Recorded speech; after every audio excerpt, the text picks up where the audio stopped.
Welcome back, everyone, as we dive into the second half of Rageaholics, Abraham Lincoln, American Dictator. In a central philosophical context, the real reason the Civil War was waged was to end the heretofore universally acknowledged right of secession, something Lincoln... Universally acknowledged right of secession.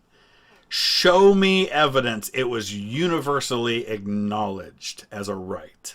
Show it to me. Where is it?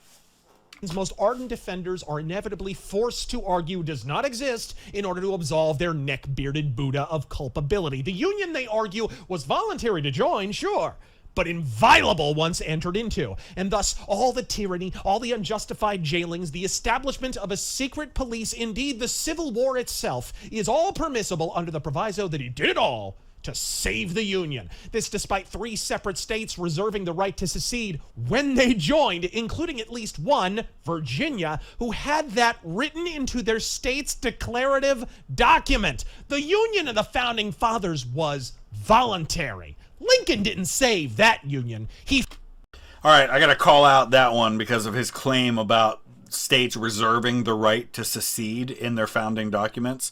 So here you go. The claim that Virginia, Maryland, or Rhode Island reserved in their ratification instruments a right of secession is false. Maryland said nothing on the subject, and although states' rights feeling was particularly strong in Virginia and Rhode Island, neither of those states asserted a right of secession either. On the contrary, the Virginia ratification instrument acknowledged expressly that, quote, the powers granted under the Constitution were, quote, derived from the people of the United States. And Rhode Island instrument stated that, quote, that all power is naturally vested in and consequently derived from the people.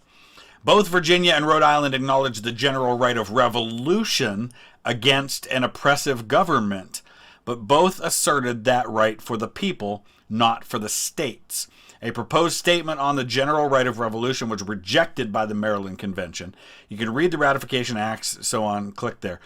So the idea of revolting against a oppressive government does not back up seceding because the guy you didn't want got elected to be president of the United States, which is what happened in the South.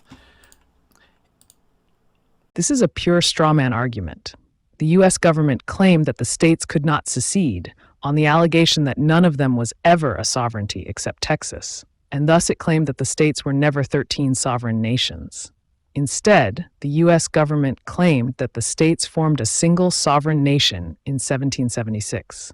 However, in reality, the American Revolution established the states as 13 sovereign nations, each supremely ruled by its respective legislature, not by Congress or any other federal official. And this completely invalidates the U.S. government's legal argument of national union over any state.